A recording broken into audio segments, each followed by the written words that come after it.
Hello guys, मैं शान हुसैन और आप देख रहे हैं मेडिसिन मेडकोस। दोस्तों, कई लोगों के ये सवाल रहते हैं कि जब पेशेंट को आईवी फ्लूइड्स दिए जाते हैं या फिर बोतल लग रही होती है हॉस्पिटल में, क्लिनिक पे, तब डॉक्टर के द्वारा पेशेंट को खाने पीने के लिए क्यों मना किया जाता है। आपने देखा होगा कई सारे पेशेंट्स को आईवी फ्लूइड्स लग रहे होते हैं, उनको डायरिया है या फिर वोमिटिंग हो रही है या फिर और भी कई तरह की बीमारियां हो गई हैं, डिहाइड्रेशन हो गया है, यानी कि बॉडी में पानी की कमी हो गई। तो इस कंडीशन में पेशेंट को आईवी फ्लूइड्स दिए जाते हैं, जैसे कि डीएनएस दी जाती है, आरएल दिया जाता है, एनएस दिया जाता है और भी कई तरह के आईवी फ्लूइड्स पेशेंट की कंडीशन के अकॉर्डिंग दिए जाते हैं। बोतल लगने के दौरान डॉक्टर मना करते हैं कुछ भी खाने पीने के लिए। पेशेंट जब ज्यादा डिहाइड्रेट हो जाता है, गला सूखने लगता है, मुंह सूखने लगता है, तो आईवी फ्लूइड लगने के दौरान वो पानी मांगता है कि उसको प्यास लगी है, पानी दे दो, लेकिन डॉक्टर मना करके जाते हैं कि इसको खाने पीने के लिए पेशेंट को नहीं देना है। बहुत सारे लोगों को कुछ खाने का मन करता है, जैसे कि फ्रूट्स खाने का मन करता है, बिस्किट खाने का मन करता है, फिर खाना खाने का मन करता है। हॉस्पिटल्स में आपने देखा होगा कुछ रिश्तेदार होते हैं या फिर जो मिलने आते हैं, उस खाने पीने की चीज़ साथ में लाते हैं और पेशेंट को खिलाने की कोशिश करते हैं, लेकिन डॉक्टर मना कर देते हैं कि इसको कुछ खाने पीने को नहीं देना है। तो दोस्तों, ये इसलिए होता है क्योंकि पेशेंट को अगर वॉमिटिंग हो रही है, अगर उसको कुछ खिलाएंगे पिलाएंगे और आईवी फ्लूइड्स लग रहे हैं, इंजेक्शन लग रहे हैं, अगर उसको कुछ खिला पिला दिया तो हो सकता है उसकी वॉमिटिंग स्टार्ट हो जाए। आईवी फ्लूइड्स जो चल रहा है उसको रोकना पड़ेगा बीच में ही, और इंजेक्शन जो लग रहा है वो भी प्रॉपर तरीके से नहीं लग पाएगा, उसमें टाइम लगेगा।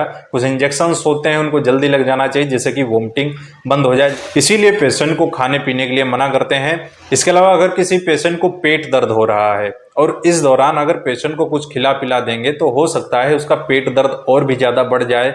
जो दवा लग रही है, इंजेक्शन लग रहा है, उसका असर ना हो पाए तो लगने लगता है कि यहाँ की दवा फायदा नहीं कर रही, काम नहीं कर रही है, तो डॉक्टर की इसमें बदनामी होती है। इसीलिए डॉक्टर्स मना करते हैं कि पेशेंट को कुछ खाने पीने नहीं देना। और इसके अलावा कुछ पेशेंट्स को डायरिया हो जाता है, यानी कि बार बार उनको दस्त लग रहे हैं, दस्त नहीं रुक रहे हैं।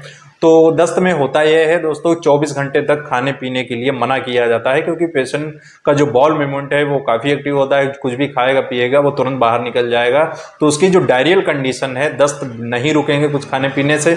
इसीलिए डॉक्टर जो पानी की कमी होती है डायरिया में, उसको पूरा करते हैं। आईवी फ्लूइड्स रेगुलर दिए जाते हैं, कुछ खाने के पीने के लिए नहीं दिया जाता है अगले 24 घंटे तक। तो ये भी एक कारण होता है पेशेंट को खाने पीने के लिए मना किया जाता है। अगर किसी का ऑपरेशन हुआ है, गॉल ब्लैडर का ऑपरेशन हुआ है, पेट में कहीं ऑपरेशन हुआ है, किडनी स्टोन्स का ऑपरेशन हुआ है, तो इन कंडीशंस में क्या होता है, पेशेंट्स को कुछ खाने पीने के लिए नहीं दिया जाता है, सिर्फ आईवी फ्लूइड्स ही चलते हैं। तो गलती से भी इसमें ना खिलाएं पिलाएं। इसके अलावा अगर किसी पेशेंट को पॉलीयूरिया है, यानी कि बार बार पेशाब जाने की इच्छा होती है, और उसको यूटीआई है यानी कि यूरिनरी ट्रैक्ट इन्फेक्शन है, तो इसमें होता क्या है, अगर पेशेंट कुछ खाएगा पिएगा, मुंह से ज़्यादा चीज़ें लेगा, तो उसको बार बार पेशाब जाने की इच्छा होगी, जिससे कि जो दवा लग रही है, इंजेक्शन लग रहे हैं, वो भी सही से नहीं लग पाएंगे, उसमें काफ़ी टाइम लगेगा पेशेंट को ठीक होने में। तो इस वजह से भी डॉक्टर पेशेंट को मना करते हैं कि बोतल लगने के दौरान आपको कुछ भी खाना पीना नहीं है। और एक बात सोचने वाली होती है, अगर किसी की बॉडी में पानी की कमी है, एनर्जी की कमी है, कमज़ोर है, तो उसको आईवी फ्लूइड्स तो दिया ही जा रहा है, जिससे पेशेंट को एनर्जी मिलेगी, पानी की कमी पूरी हो जाएगी, डिहाइड्रेशन है वो भी ठीक हो जाएगा। तो दोस्तों, आज के लिए इतना ही। आपको समझ में आया होगा बोतल लगने के दौरान पेशेंट को खाने पीने के लिए क्यों मना किया जाता है।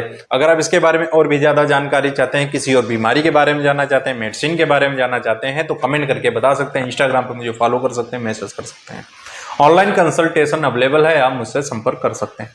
आई होप दोस्तों आपको वीडियो पसंद आएगा, तो इस वीडियो को लाइक करें, चैनल पर नए हैं सब्सक्राइब जरूर कर लें, बेल आइकन को भी प्रेस कर लें, जिससे कैसे इन्फॉर्मेटिव वीडियोस आपको हमेशा मिलते रहेंगे।